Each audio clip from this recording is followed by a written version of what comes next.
리박스쿨인데요. 점점 커지고 있죠. 예. 지금 어떤 정도 상황이라고 보면 되나요? 그러니까 지금은 일단 오늘까지 새롭게 나온 내용들이 뭐 쏟아져 나오고 있는 그런 상황이거든요. 일단 뭐 한겨레를 포함해서 여러 이제 언론사들에서 단독 보도를 내는 그 소스는 이제 리박스쿨이 자신들의 유튜브나 이런 영상 자료를 다 지웠어요. 근데 그 지운 것들을 다 아카이빙 해놓거나 저장을 해놓던 언론사에서 그 영상 내용을 토대로 해가지고 기사를 양산하고 있다라는 거 이제 그게 새로운 하나고 경찰은 이미 수사에 착수를 했습니다.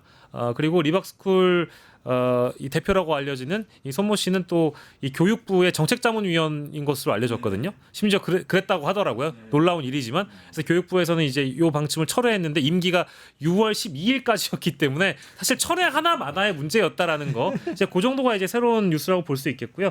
일단 리박스쿨은 뭐 세 분 다 아시는 것처럼 이승만과 박정희를 찬양하고 미화하는 그런 단체라고 봐야 될 것 같습니다. 근데 여기에서 뉴스타파라는 언론사가 잠입 취재를 통해서 들어가 봤더니만 댓글 공작단을 운영하고 있었고 댓글 공작단은 어디까지나 하나의 활동임에 불구하고 더 나아가서는 그걸 활동을 하면 뭐 장학금도 주고 교육부 인가를 통해서 받을 수 있는 자격증을 줘서 늘봄학교인 방과후 학교의 이 청년 강사들이나 이런 것들을 이런 사람들 내보내서 거기에서 이제 학생들을 대상으로 이승만이나 박정희에 대한 미화 그리고 역사 뉴라이트 역사 교육을 했던 사실관계들이 다 드러났다라는 것이고요. 그리고 두 번째로는 정치권과의 연계설. 그러니까 이제 김문수 후보라든지 국민의힘과는 어떻게 또 리박스쿨이 연결돼 있는가 이제 요 의혹이 한 덩이고요. 나머지 한 덩이는 아까 말씀드렸던 우리 국가의 예산은 들어간 바가 없느냐. 교육부의 예산. 그리고 왜냐하면 윤석열과 이주호가 늘봄 학교라는 것을 꾸준히 강조해 왔고 2023년부터 2025년까지 그 예산이 증가된 폭을 보면 놀랍습니다. 2023년에는 8천억 원 정도였던 늘봄학교 예산이 2025년은 1조 8,500억까지 올라오고요. 게다가 2026년에는 3조 원까지 늘어날 예정이었습니다. 그러니까 윤석열 정부에서는 늘봄학교 예산을 굉장히 확대 편성을 하면서 어떻게 쓰일지를 어느 정도 누군가는 이 리박스쿨과 함께 공조했던 거 아니냐. 여기까지 가본다면 이게 댓글 공작단 의혹은 하나의 한 결일 뿐이고요. 이 안에는 정치권과의 연계 그리고 정부와의 연계 다 포함해서 봐야 되고 마지막으로는 이 리박스쿨이 서울시 교육청을 통해서 서울시의 10개의 학교 초등학교에 보내졌는데 이런 늘봄학교 강사들이 그게 아니라 경향신문 보도에 따르면 인천에도 이미 보내졌었고요. 그러면 수도권만 있는 게 아니라 지방에 또 있는 거 아니냐. 이게 이제 또 다른 의문이고, 예 그리고 이제 이런 단체가 리박스쿨만 있는 게 아니라 뭐 강원의 리박스쿨, 충청의 리박스쿨, 대구의 리박스쿨 이런 식으로 다 연관돼 있었던 거 아니냐라는 그런 의혹까지도 우리가 생각해봐야 된다.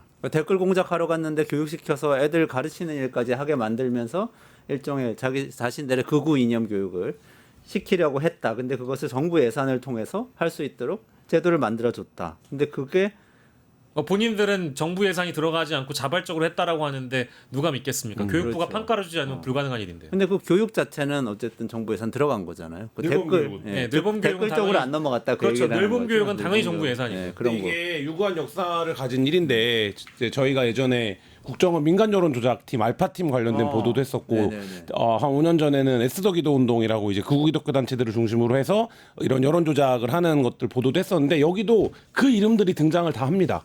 사실 그러니까 말하자면 이제 에스더에서 파생된 단체가 트루스 포럼이라는 청년 단체가 있는데 이 트루스 포럼이 이제 말하자면 이 리박스쿨과 늘봄 교육이랑 이제 연계가 또 되어 있고 그다음에 이 알파 팀의 멤버였던 분은 또 어디서 일을 했었냐면 아까도 얘기 나왔던 그 스카이데일리에서도 일을 했었어요. 그러니까 예를 들면 이런 식으로 지금 한쪽에서는 계속적으로 지금 이게 언제입니다. 한 7년 이후에 계속적으로 이런 여론 조작 댓글 관련된 일을 해왔다라는 거고 이게 늘 어떻게 되냐면 뉴라이트 역사랑 물리면서 교육적인 것에 침투하는 방향으로 기조를 잡습니다. 그래야 말하자면 국정원에서 지원을 받기도 모양새가 좋고 정부 지원을 받기도 모양새가 좋기 때문에 그러니까 말하자면 교육인 거예요. 그러니까 여기도 지금 이 주일에 스마트폰 무료 교육 이런 거는 예전에 에스더나 이런 데서도 굉장히 이제 다 하던 사업들이에요. 그렇기 때문에 일단 저는 이제 보면서 뭐 이걸 이제 에스더는 이제 이거를 이제 부르는 게 인터넷 그 뭐라 그러더라? 뭐 이렇게 부르는 이름이 있었고 사진 있으면 좀 보여주세요, 네. 피디님. 네. 말씀하시죠. 여기서는 이제 말하자면 이걸 댓글 봉사라고 이제 불렀던 거고 알파 팀 때는 국정원을 아예 학교라고 지칭을 했었거든요. 그럼 오늘 학교로부터 이런 뭐 지침이 왔다. 우리가 몇 개 이상을 해야 된다. 그리고 이제 당시에 이제 국정원장을 교장 선생님이라고 부르면서 교장 선생님이 아주 흡족해 하셨다. 뭐 이런 이제 얘기들을 하는 이제 내용들을 보도를 한 적이 있었는데 그때부터 이르면 국민의힘 계열 정당들이 유구한 역사를 갖고 해왔던 일에 일단이 또 드러났다 이렇게 보여집니다. 의심이 되는 거예요. 전직 관료들이 혹시나 개입되어 있는가? 특히 뭐 정보기관 출신들이 관료되어 있는가? 왜냐하면요 이게 정부의 도움 없이는 이게 불가능하거든요. 그죠? 공공의 도움 없이는 그런 부분들이 있고 또 하나는 뭐냐면은 종교적인 문제예요. 어느 순간에서부터 이제 뉴라이트라든가 또는 이래 극우적 교육을 하는 쪽들이 종교적인 어떤 뭐라고 합니까? 이 흐름들 속에서 교인들을 대상으로 해서 기본 조직을 깔고 하는 이런 경향들이 많이 생겼어요. 그런 부분에 대해서도 한번 의심하고 한번 취재를 해봐야 되지 않을까 그런 생각이 듭니다. 근데 실제로 이 뭐 진전된 보도 몇 가지 더 살펴보면 그 뉴스타파에서도 어제 보도를 했습니다만 전광훈의 며느리가 리박스쿨에 가서 영어 교습을 합니다. 7시간의 영어 교습을 통해서 극우 개신교의 이런 교리들을 애기들한테 설파를 하거든요. 거기에서 등장하는 것은 뭐 동성애 금지라든지 차별 금지법은 금지돼야 된다라는 그런 전광훈의 메시지 같은 것들. 더불어서는 뭐 이제 실제 우리가 흔히 대한문 집회에서나 볼 법한 그런 내용들을 영어로 가르쳐 주면서 리박스쿨 소개를 하는 장면이 이 전광훈의 며느리가 직접 본인이 유튜브를 찍어서 그걸 영상을 남겨놨거든요.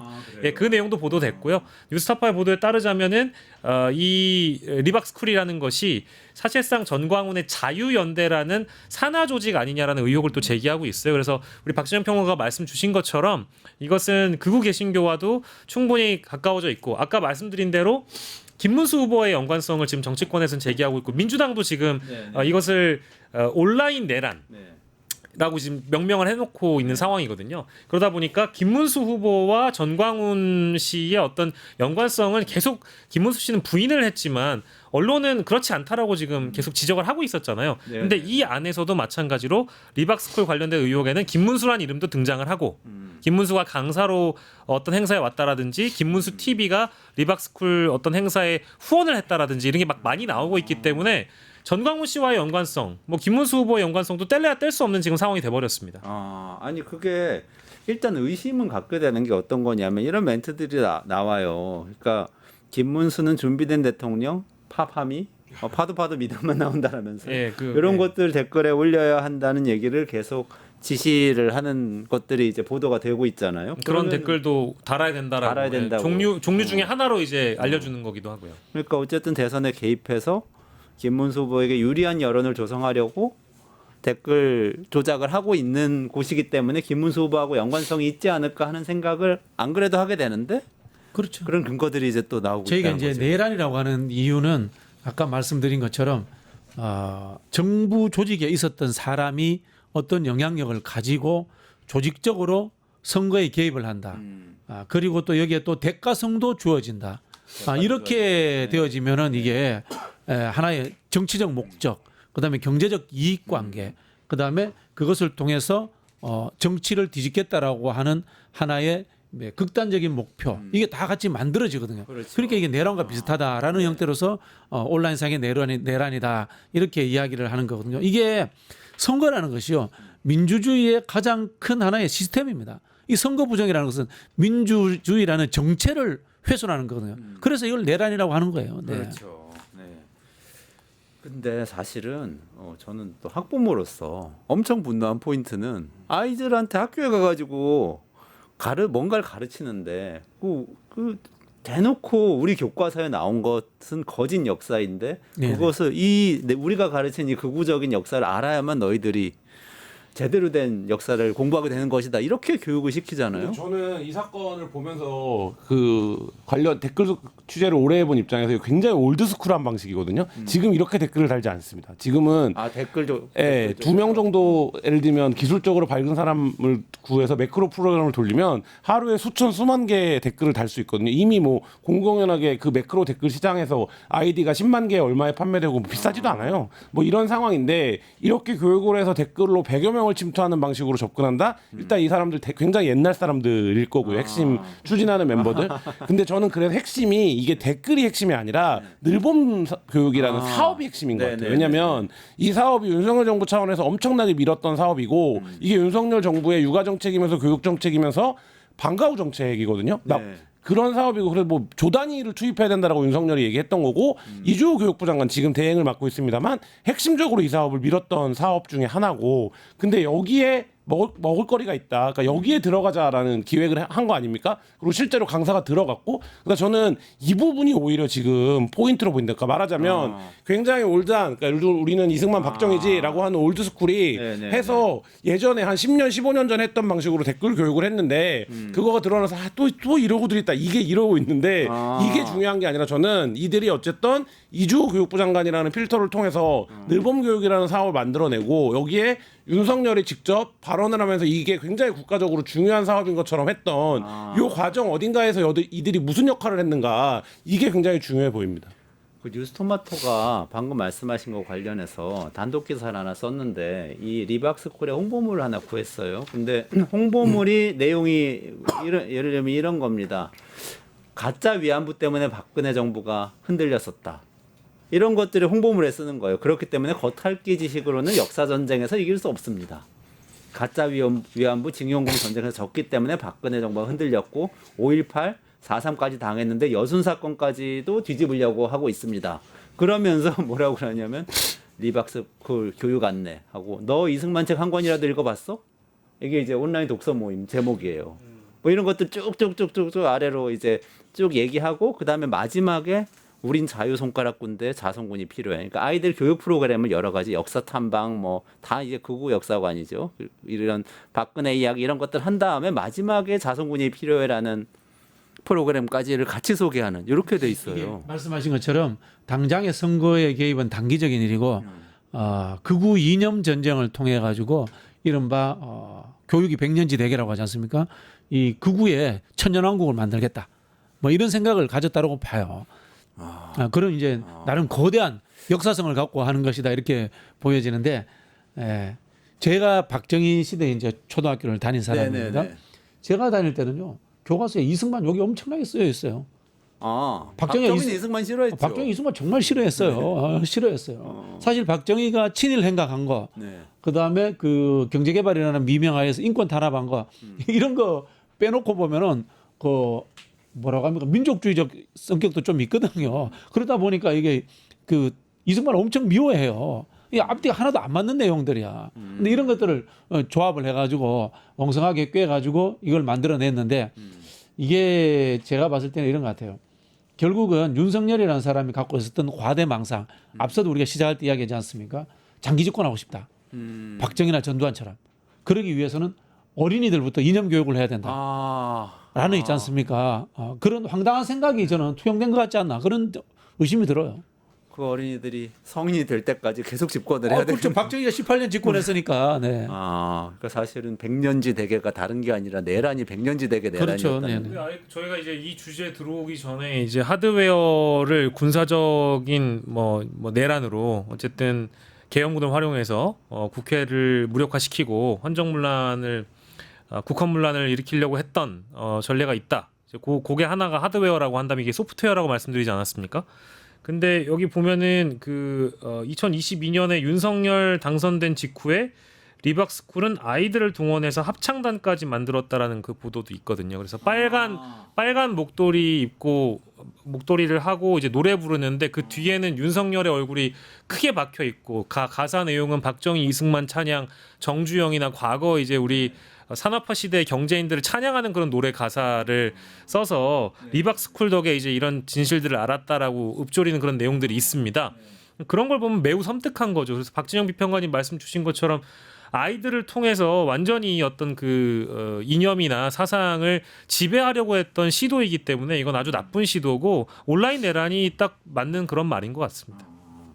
그러니까 그 소프트웨어 측면이 정말 무섭다는 생각이 드는 게 예를 들면 이곳에서 건국의 아버지 이승만 대통령과 대한민국을 부강하게 만든 박정희 대통령의 역사를 제대로 알자 뭐 이렇게 얘기를 하면서 한국 늘봄교육연합회라는 명의로 서울교대하고 업무협약까지 체결을 했었다고 하니까 이거는 교대하고 업무협약 체결하는 게 쉬운 일은 아니거든요. 아니고 정확하게 그 프로세스랑 프로토콜을 아는 사람이 있는 거예요. 그렇지 않으면 이렇게 말하자면 효율적으로 들어올 수가 없거든요. 그러니까 그 얘기는 뭐냐면 결국엔 이제 이 리박스쿨의 대표가 이주호 장관과 뭐 자문위원도 했었고 교육 뭐 이렇게 연관성이 지금 드러나고 있는 거 아닙니까? 뭐 그런 과정 속에서 교육부의 협조 혹은 이제 말하자면 도움 없이는 이게 불가능한 과정들로 전개가 된 것으로 보이고, 그러니까 말하자면 누가 보더라도 교육부에서 학교 현장에서 사실 현장을 조금만 아시는 분들은 이승만, 박정희, 노무현 이름만 들어가도 학교가 꺼려하거든요. 왜냐면 이게 어떤 뭐 오해를 살 수 있기 때문에. 맞아요, 근데 맞아요. 여기는 단체 이름이 아예 리박스쿨인데 이런 스쿨이 들어와서 돌봄에 들어오고 정치 교육을 할 수 있다. 이거는 사실 특정하게 움직여주지 않으면 불가능한 구조이기 때문에 저는 그 부분이 핵심이라고 봅니다. 이게 이제 교육부 쪽에서 입장 발표한 거 보니까 이제 제가 뭐 교육부의 편을 들려고 하는 것도 아니고 학부모님들이 어떻게 이 리박스쿨이라는 존재를 모를 수 있었나 이제 그거를 좀 따져 보건데, 일단 리박스쿨 대표가 서울교대의 이런 교육 관련 프로그램 협력을 제안했을 때의 그 연합회 이름이 한국늘봄교육연합회예요. 그러니까 리박스쿨 이렇게 제안이 안 되고 한국늘봄교육연합회라고 하니까 뭔가 좀 가치 중립적인 것 같잖아요. 이름 자체가 교육 전문가들 같고, 그리고 이제 리박스쿨이 자격증을 줄 때는 창의 체험 활동 지도사라는 자격증을 준단 말이에요. 그러니까 이 안에서 뭐 이승만이나 박정희에 대한 미화를 할 거라고 뭐 감히 예상하지 못하는 뭔가 좀 멀쩡한 기관 같아 보인다라는 부분이 분명히 있어서 교육부, 그러니까 특히 서울교대 같은 경우에는 오늘 입장 밝혔을 때 정치단체인 줄 몰랐다라고 입장 밝힌 거 보면 아마도 이제 이런 맥락에서 혼선이 분명히 있을 것 같지만 그것도 뭐 핑계일 수 있죠. 교육부 차원에서는 리박스쿨의 존재를 몰랐을 가능성은 저는 없다고 봐요. 저는 그 지점에서 굉장히 섬세하게 개입이 이루어져 있다는 거예요. 왜냐하면 이들이 아까 제가 올드스쿨이라고 말씀을 드렸는데 댓글 조작하는 방식이나 이런 거 보면 굉장히 투박하고 옛날 스타일이거든요. 근데 지금 얘기하신 것처럼 학교 현장에 우리가 리박스쿨로 들어가면 안 될 거야. 그러니까 그러네. 늘봄교육협의회라는 그럴싸한 교육단체 명의로 바꾸고 이런 과정들을, 그러니까 예를 들면 이들이 갖고 있는 이념과 활동 방식으로 보면 이런 식의 접근이 불가능해 보여요. 그럼 여기 중간에 누가 있다고 볼 수밖에 없는 멘토가 있는 거거든요. 거죠. 예, 말하자면 이거를 가이드를 잡아주는 사람이 없으면 불가능한 일이고, 그 가이드를 잡아주는 사람이 얼마나 훌륭한 사람이냐면 이런 말하자면 임의단체의 자격증을 갖고 일선 학교의 방과후 교사로 취업이 가능했다는 거잖아요. 그러니까 이거는 사실 저는 교육부의 적극, 그러니까 뭐 방조 무기이 아니라 특정한 협조가 없으면 사실 불가능한 일이에요. 그러니까 이제 재밌는 게 딱 말씀이 맞죠. 한국 그 늘봄교육연합회가 프로그램을 서울교대에 제안을 하고 그 협력을 서울교대가 받아주고, 그 교육부 차원에서는 이제 이런 내용을 토대로 해가지고 이 방과후 학교, 늘봄학교의 강사들을 배정할 수 있는 그 자격증, 그 인가를 해줘야 되잖아요. 근데 그 인가를 해주는 기관 이름이 또 뭐냐면 이게 한국교육컨설팅연구원이에요. 야, 그러니까 이게 이름이 이렇잖아요. 발급과 운영은 그거는 진짜 설계자가 있다. 한국교육컨설팅연구원이 맡고 있다. 그러니까 이게 해당 자격증을 민간 자격으로 부여할 수 있는 권한을 교육부가 오케이를 해주는데 그 기관의 이름이 한국교육컨설팅연구원이고 이게 그냥 리박스쿨과 동일한 단체라고 보시면 돼요. 이거 원래 정말- 이런 일을 정말 하던 사람들이라고 설계자가 볼 있네. 수밖에 없네요. 뭐 예를 들면 이런 거죠. 뭐 정치적 아이디어가 좀 있는 사람이 특정하지 않겠습니다. 대통령 귀에다가 대통령님 장기 집권해야 될 거 아닙니까? 어린이들부터 해서 청소년들부터 우리 보수 극우 교육을 시켜야 됩니다. 제가 이런 일을 오랫동안 해온 교육 전문가들을 많이 합니다. 교육 단체도 합니다. 대통령께서 이 교육부라든가 또는 지방교육청 이쪽에 좀 사람들 소개시켜 주시면은 제가 이거 한번 진행해 보겠습니다. 이렇게 됐다고 봐야 되네요. 네. 근데 이게 어쨌든 교육부하고 연관이 있는 거잖아요. 이조 장관은 몰랐을까요? 당연히 알았을 거라고 저는 보고요. 이주호 장관은 지금 수사 대상입니다. 이렇게 돼버리면 이거는 뭐 경찰이 이미 수사에 착수한 상황인데 이주호뿐만 아니라 사실 여기에 개입된 공무원들이 꽤 많을 거라고 저는 사실 예상을 하거든요. 이거는 제가 봤을 때는 뭐 물론 올드스쿨한 댓글 작업의 방식은 존재하긴 하는데 목적은 늘봄 학교일 가능성이 높고, 그리고 사실은 이것을 CBS 오늘 노컷뉴스 단독 보도 보니까 2020년에는 리박스쿨이 추진한 사업이 아동 복지시설 그룹홈 운영자를 육성하는 프로그램을 주관하기도 했거든요. 근데 이 프로그램 이름이 구국의 띠기 교육 국민합계 복지학교예요. 그러니까 이게 늘봄 학교를 하기 전에 소규모 복지 시설 같은 데를 한번 시도를 해보거든요. 그게 시기가 2020년이에요. 문재인 정부 때인데 그때는 예. 그러니까 그땐 잘 안 먹혔었나 봐요. 그래서 소규모 아동 복지 시설을 통해서 이때도 시도를 했는데 잘 안 됐고 그 이후에 윤석열 정부 때 리박스쿨을 통해서 이제 방과 후 학교를 노렸던 것 같습니다.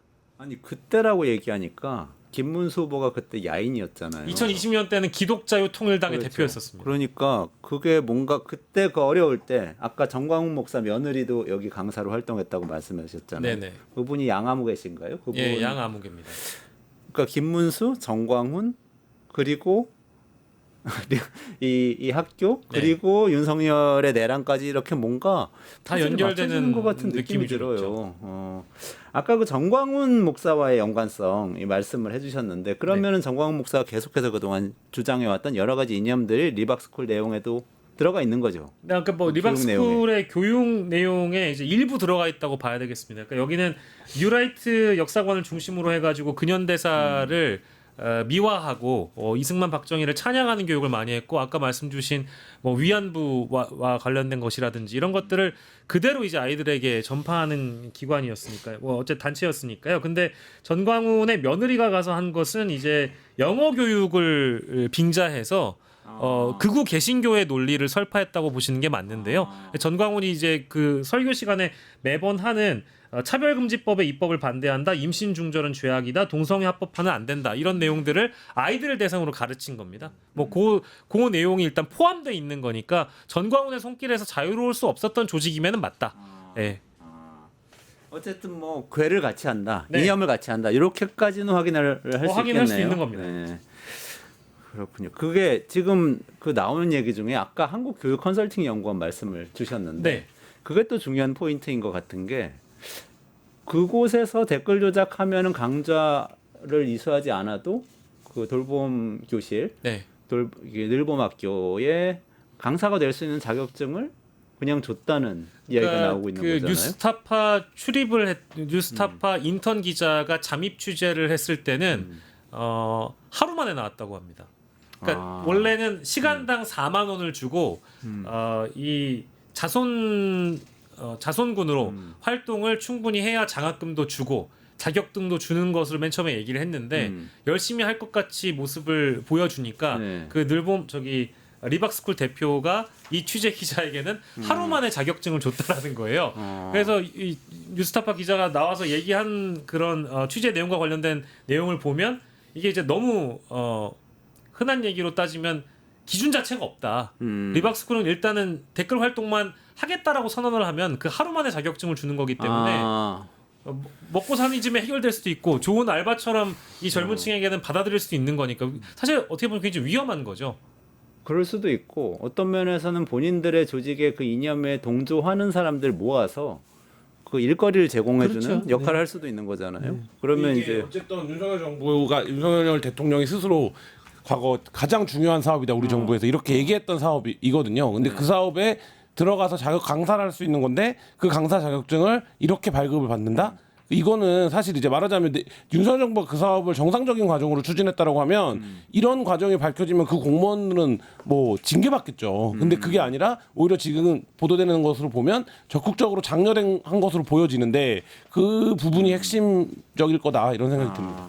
1차적으로 확인되는 건 김문수 후보와 이 조직이 뭐 명령 관계라든가 하청 주는 관계다. 이건 우리가 알 수 없어요. 다만 김문수 후보가 이 사람들과 비슷한 유의 사고를 갖고 있고 오랫동안 같이 활동해왔다. 요거에 대해서는 저희가 확인할 수 있는 그렇죠. 거죠. 그게 우리가 김문수 자유통일당, 전광훈, 그렇죠. 윤석열 이렇게 뉴라이트, 연결성은 네, 우리는 네. 알고 있으니까 그렇게는 확인을 할 수가 있겠네요. 그 늘봄학교 자체는 어쨌든 방과 후 돌봄이죠. 오후 8시까지 그렇죠. 초등학교에서 아이들 봐주겠다는 거고 뭐 이 정책 자체는 사실은 필요하죠. 평가가 엇갈리는 부분도 있지만 상당히 필요한 정책인데 어쨌든 여기에 1조 7천억 원 예, 현재 네, 2025년에 1조 8천억 정도 8천억 원 정도 있습니다. 예산을 투입해서 예. 가고 있는데 그 안에 이런 그 극우 사상을 주입하는 교육이 들어가 있었다 이렇게 되는 거죠. 이게 이제 겉으로 그냥 보면 8시까지 학교가 보고 국가가 보육을 책임져 주니까 굉장히 좋은 거 아니야라고 하는데 이게 전형적으로 수요가 없는데 이루어지는 공급이었거든요.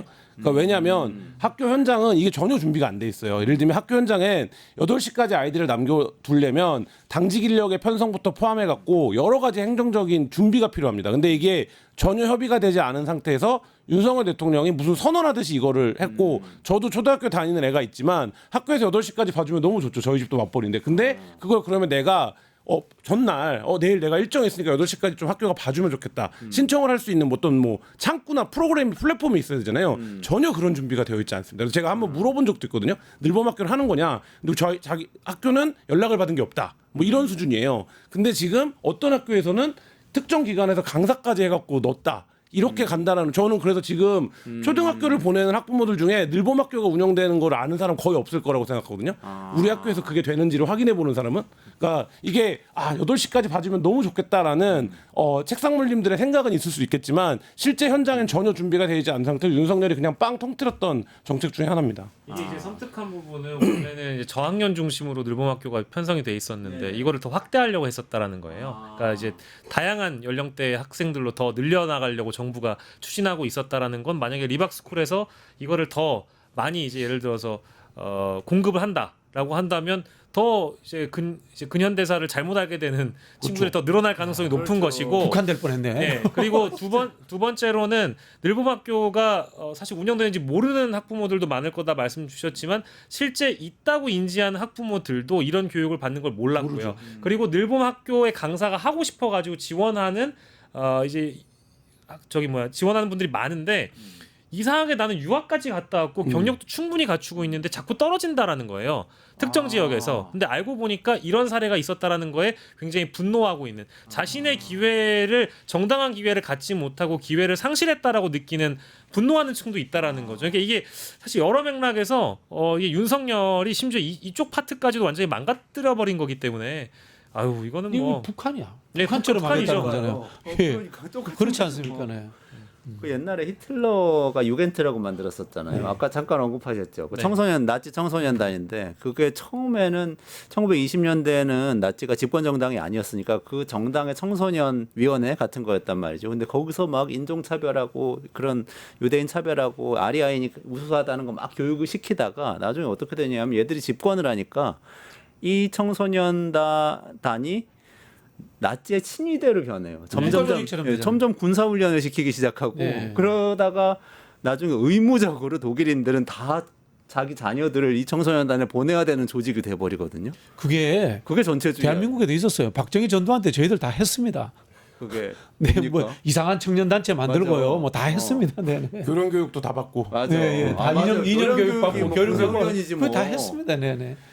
그런 국가를 만들려고 큰 그렇죠. 그림을 그렸던 네. 거군요. 네. 그러니까 뭐 최근까지도 그때 뭐 유겐트 시절에 그렇게 주입식 교육을 받은 사상 교육을 받은 사람들은 나이를 먹고 나서도 그걸 떨쳐내지 못한다고 하잖아요. 유대인 냄새만 맡아도 유대인 쳐다봐도 토가 쏠린다라는 식의 그런 증언들까지 나오고 있는데 그러니까 이제 이게 뭔가 시대가 변화한다고 하더라도 사상과 이제 이념이 주입돼서 그것을 바꾸기가 힘든 나이에 그런 교육을 받고 탑재가 된다는 거는 매우 위험한 일이고 우리나라 진짜 북한 될 뻔했습니다.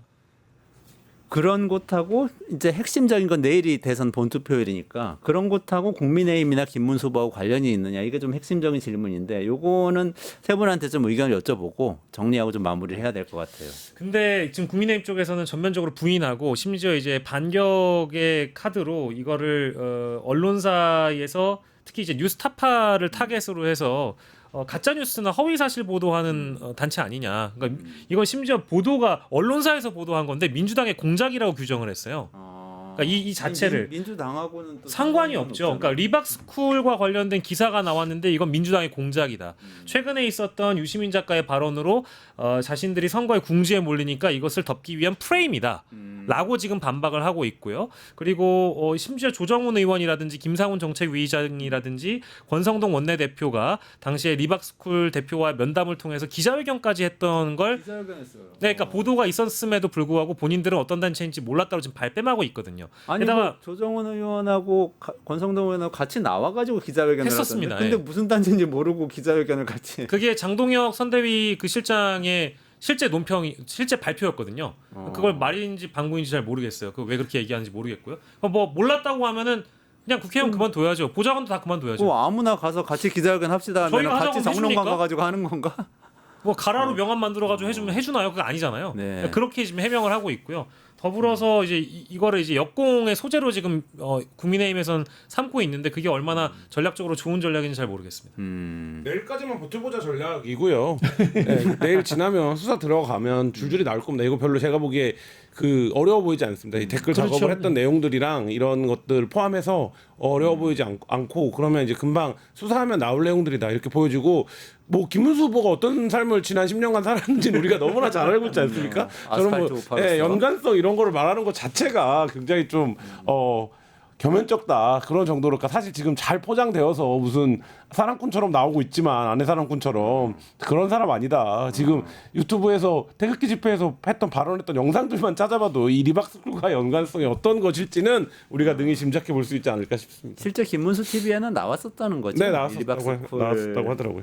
내 교육을 네. 아예 홍보를 해줬다 네, 뭐 네. 이런 얘기가 나오고 있죠. 비평가님은 어떻게 보세요? 연관성. 일단 법적인 거를 찾기는 쉽지 않을 것 같아요. 네. 법적인 걸 찾기는 쉽지 않을 듯한데 앞에서도 말씀드린 것처럼 국민의힘 전체가 여기에 동화되어 있는 생각의 흐름 뭐 이런 것들을 우리가 계속해서 나오지 않을까라는 생각이 드는데요. 이거는 이 이른바 이제 뉴라이트라고 하는 사람들이 보수를 잠식한 거지 않습니까? 네. 보수를 잠식해서 극우화시킨 건데 역으로 똑같이 뭐 저는 뭐 진보적 입장입니다만은 공정하게 또는 객관적으로 역사를 보는 사람들의 입장에서도 이 보수와 이 뉴라이트들을 떨어지게 하는 것도 또 하나의 임무처럼 그 사람들과 역사 논쟁을 해야 될 것 같다라는 이런 생각이 듭니다. 즉 이거는 보수의 재편, 재구성과도 관련돼 있다. 국민의힘이 해체해야 될 수준이다라는 네. 이야기를 저희가 논리를 먼저 던져야 될 것 같아요. 저는 그 교육하고 있는 아이들 교육하고 있는 그 장면을 촬영했던 영상을 짧은 걸 하나 봤는데요. 거기서 그냥 이렇게 가르치더라고요. 8월 15일 알지 얘들아? 8월 15일 광복절이잖아. 근데 그날 우리나라 만들어졌잖아. 그러니까 또 건국절이기도 해. 라고 얘기해요. 근데 우리 대한민국 헌법은 임시정부가 우리의 모태라고 이야기를 하고 있잖아요. 그러니까 헌법에 위반되는 교육을 그 버젓이 하고 있더라고요. 아주 길게 갈 싸움인 것 같은 생각이 좀 들었습니다. 근데 뭐 어려운 수사는 저는 뭐 아닐 것 같긴 네. 합니다. 왜냐면 이게 지금 이런 댓글 관련된 수사는 크게 어렵지 않고 댓글보다 중요한 건 결국 뭐 늘봄학교나 실제 정부와의 연관성, 국민의힘과의 연관성이겠죠. 이게 참 깝깝한 게요. 대한제국은 우리나라가 아닙니까? 그럼 조선은 우리나라가 아닙니까? 이게 정체의 문제거든. 그렇죠. 대한민국이라는 공화 정체가 그때 시작된 거라는 거지. 실제로 그 전에 우리 한반도에 살았던 우리 민족들이 갖고 있던 국가는 다 우리나라인 거예요. 그렇죠. 네. 건국이라고 볼 수. 건국은 당군에 한 거예요. 우리나라는. 우리가 일본하고 역사 관련해서 지금 싸우면서 간신히 이렇게 지켜오고 있는데 그거를 네. 우리가 스스로 뒤집는 진짜 교육으로 짧게만 알고 하나만 얘기하면 네. 그 이제 커피를 누가 타줬네 만에 해가지고 저기 대통령 명예훼손 네. 관련해가지고 언론사들이 무더기로 수사받고 다 무혐의 떨어졌잖아요. 윤석열 씨가 그랬죠. 예, 이제 그거를 이제 사례로 들면서 민주당이 공작을 한다라고 비유를 하는 것 자체가 일단은 국민의힘 선대위의 실장인 장동혁 씨는 좀 자격 미달인 것 같고요. 그러니까 다 무혐의인데. 그러니까 자격 미달인 것 같고요. 일단은 그리고 두 번째로는 좀 요상한 게 분명히 이 뉴스타파 첫 번째 보도에 보면은 우리는 이재명 뭐 김문수 빼고 다 때려라고 한단 말이에요. 이재명도 때리고 이준석도 때리고라고 그래요. 맞아. 근데 개혁신당 선대위의 대변이 논평한 걸 보면은 민주당도 DDD 리스트라는 그 댓글 공작 시스템이 있지 않냐. 이제 이런 식의 의문 제기를 해요. 그러니까 본인들도 피해자잖아요. 피해자인데. 리박스쿨의 피해자인 개혁신당 선대위에서 왜 굳이 민주당의 댓글 공작 시스템이 있다고 그걸 또 의혹을 반론 성격으로 제기하는지 잘 모르겠는데 선거보다 좀 요상합니다. 선거판에 앞뒤 못 가리고 하는 이야기인데 사실 뭐 김한 기자님 말씀대로 내일이 지나면 모든 것이 깨끗해지기를 네. 기대하면서 오늘은 마무리해야 될 것 같습니다. 박진영 에디터님, 김한 기자님, 그리고 박진영 비평가님 여기서 인사드리겠습니다. 고맙습니다. 네, 감사합니다. 뉴스토마토 대선 특집 내란 끝장쇼. 뉴스토마토에서 6.3 대통령 선거의 개표 공개 방송에 구독자 여러분을 초대합니다. 내란 속의 윤석열의 파면으로 헌정 사상 최초의 6월 장미 대선이 펼쳐지는 가운데 과연 21대 대통령은 누가 될 것인가? 역사적인 순간에 뉴스토마토의 알찬 뉴스 콘텐츠와 풍성한 즐길 거리를 모두 모아 준비했습니다. 6월 3일 오후 6시 이 토마토 빌딩 지하 1층 토마토홀에서 펼쳐지는 역사적인 순간. 뉴스토마토 대선 특집 내란 끝장쇼. 여러분의 많은 관심과 참여 바랍니다.